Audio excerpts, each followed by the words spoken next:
Oh, thank you. I wasn't the creative director on those films, but I was lucky enough to be a guest in Steve's world all those years. So, is social activism the new black, is the question that we asked. And we did a bit of a global study. And it was really all about finding out the answer to that. First, a little housekeeping. The study consisted of 2,300 young adults, aged 18 to 29, from 9 countries around the world. Half of them were emerging markets, half of them were mature markets. Half of the respondents were men, half were women, and they were evenly divided between those that were full-time students and those that were in the workforce. When we looked at what they cared about, what bubbled up in them is all sorts of major themes, but there are a couple I really want to share with you. The whole idea of homelessness, fair trade, and human trafficking were really big themes with them. Globally, they were very, very aware, but when it came to actually activating themselves, their causes were a little closer to home. 75% of them were really concerned about access to global education, access to healthcare as 20-year-olds. They were concerned about literacy, and of course, they were concerned about the sustainability of the environment. But beyond what they care about, what we realized is that this social media generation has forever changed social activism. Social media, with its kind of ubiquity and its power and its instantaneousness, is converging with another theme, which is that people want to have a sense of meaning in their lives. They want to have things that they care about. And of course, the third thing that's converging is it has to be plain old fun, because if it isn't fun, it isn't worth doing. But is social activism the new black?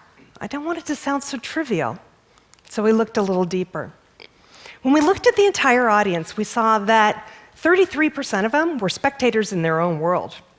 11% were what we called slacktivists. These are casual activists that could have never existed a few years ago. They use technology to kind of interact with their friends and causes, and they are primarily almost exclusively online.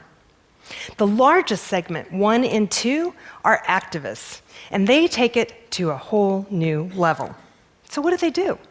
Well, they tell their friends about things, they get involved, they learn more. Literacy in a cause is a very important part of it.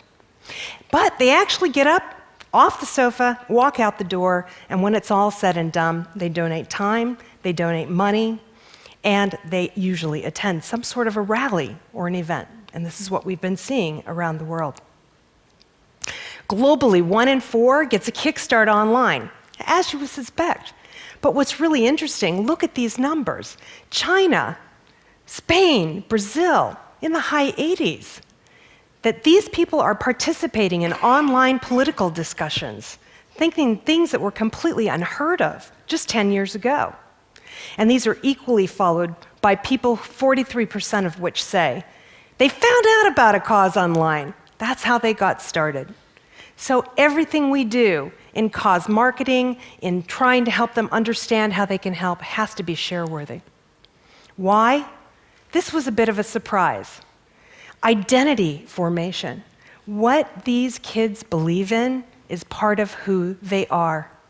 53% of them will say, it's important to who I am, and I am part of a greater global consciousness in this world. In other words, I am what I care about. Causes have also become an incredible social currency, right? Young adults, when they sit and they tell their friends about something they care about, it's a time to connect with shared values. It's a time to prove to their friends that they care about something bigger than themselves. And it's time to kind of show the world that they know what's going on around them. Being active in a cause has also grown as a primary source of entertainment with this group.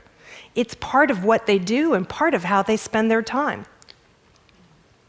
As we look at the ebb and flow of activity deeper and deeper and deeper, we see that there is this other group, about 15% of the population, that are a little bit louder, a little bit more active, and we call them global protesters. They look exactly like the other activists except for one thing: how they feel about what they do. They believe that they have a personal stake in this, that their personal involvement has everything to do with the success of this cause.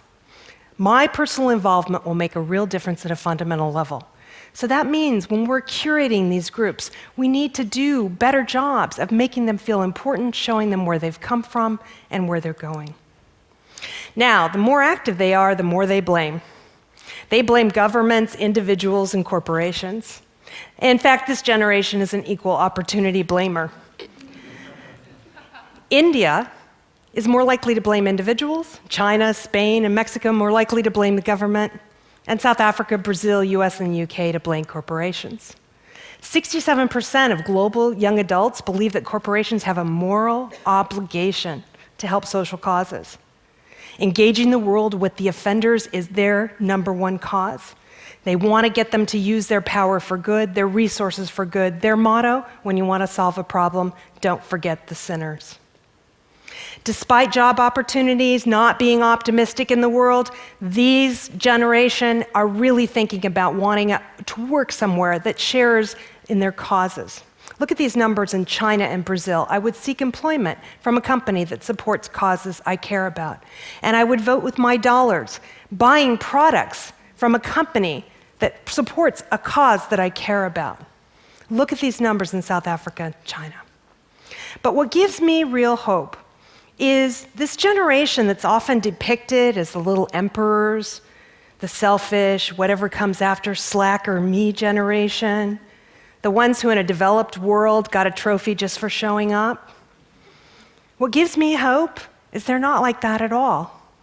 This is the most highly educated, highly optimistic, pragmatic group of people the world has ever seen. But you know what? They're not protesting against something. They're protesting for something. For education and healthcare, for dignity, equality, and humanity, for social justice for all. And that is why I think social activism just might be the new black. Thank you.